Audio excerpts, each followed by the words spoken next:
Is it possible for an Israeli soldier to kidnap a woman in battle and take her home? Well, let's have a look at what the Torah says on this subject. And by the way, if you like these videos, then please like and subscribe. Deuteronomy 21, verse 10 and the following says, "When you take the field against your enemies, the Lord your God delivers them into your power, and you take some of them captive, and you see among the captives a beautiful woman, and you desire her and would take her to wife, you shall bring her into your house, and she shall trim her hair, pare her nails, and discard her captive guard. She shall spend a month's time in your house, lamenting her father and mother. After that you may come to her and possess her, and she shall be your wife. Then should you no longer want her, you must release her outright. You must not sell her for money, since you had your will of her. You must not enslave her." Now, this has to be one of the strangest laws in the whole Torah.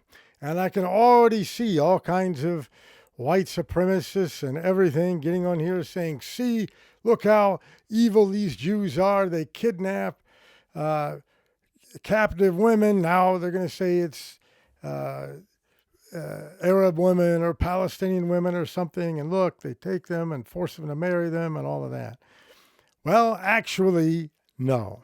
To begin with, let's look at what this passage originally meant, how it was originally used, and then let's look at how it's applied in Judaism today.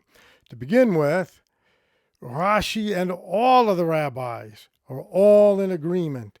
This passage was given on account of the Yetzer Hara. The Yetzer Hara is the term for the evil inclination. Judaism teaches that we all have two inclinations, the Yetzer HaTov and the Yetzer Hara. And every day we have a series of choices to listen to the Yetzer HaTov, the good inclination, or the Yetzer Hara, the evil inclination.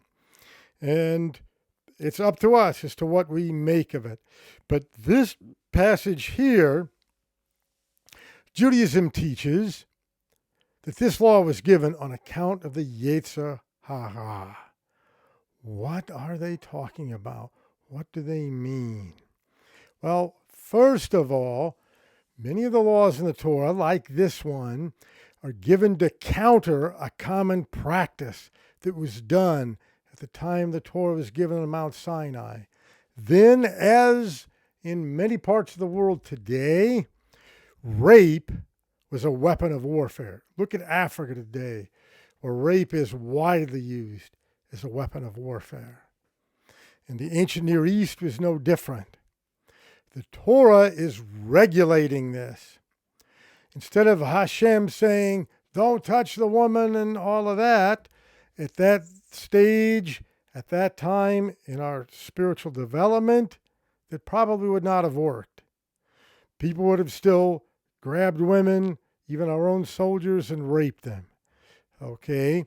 So the Torah regulated something and said, okay, if you really want this woman, then you can take her. But you can't touch her on the battlefield. You have to take her home. She strips all of her pretty fine clothes. She shaves her head, all of that, does her nails, whatever that means. And she sits in mourning for a month. So then during that time, and the rabbis say this is a cooling off period. Maybe during this month, when she's sitting there without her fine clothing and jewelry and beautiful hair and everything, and you see other Jewish women, then you'll realize, I don't really want this woman, and you'll let her go. That's what the rabbis really hope. And so, at any rate, but after a month, if you still want her, then okay, but you have to marry her. And then after you've slept with her, if for whatever reason you decide you don't want her anymore, you cannot sell her into slavery because you have humbled her. You have to let her go, give her the right that you would give any woman that you had married otherwise.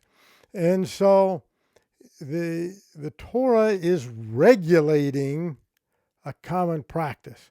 Now, the rabbis don't like this because, of course, elsewhere the Torah says we're supposed to marry only within our own Israelite culture, which includes worshiping the God of Israel, or not to marry somebody that does not worship our God and somebody that's outside of our Jewish culture.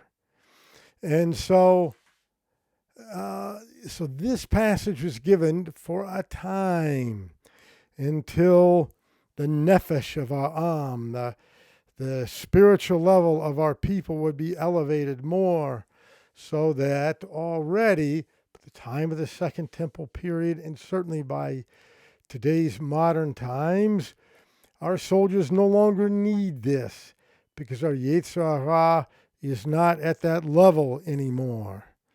And so, most certainly in the Israeli army, if one of our soldiers tries this, he'll be thrown into prison. And it's interesting. A lot of people have asked the question, why don't Israeli soldiers rape the women of our enemies, like our enemies regularly do? For example, the Palestinian National Movement. They regularly rape women, soldiers or not. Look at October 7th. But we don't. And why is that? What's the reason? To begin with, there was a Jewish girl, a leftist, I should point out, a few years ago, that wrote her master's thesis at the University of Tel Aviv, and I believe it was in sociology, if my memory serves me right. But in there, she was dealing with the question of, why don't Israeli soldiers rape Palestinian women? And for all of her training in sociology or whatever her field was, her conclusion of her whole master's thesis was because we're racist. And of course, it created a firestorm of controversy in Israel, and most Israelis were, hopping mad over this. Oh no, it couldn't be because we raised our boys with good Jewish values. No, it had to be because we're racist. Even when our soldiers do the right thing, it's for the wrong reasons. Yeah, geez. Well, of course, that just played into the world's hatred of us anyway. And so, all right, that's what we get. But bottom line is, actually, I liked that report because it was from somebody who was very anti-Israel. And it's like a hostile witness in court. Even she couldn't deny the fact that our soldiers do not rape Arab women. So at any rate, I just wanted to point that out. This passage, perhaps more than any other, illustrates why you cannot read the Torah, the written Torah, without the Torah Shebe'al Peh, or without the oral Torah. Because you don't know how to apply these passages without going through our sages. And the rabbis would never permit this today.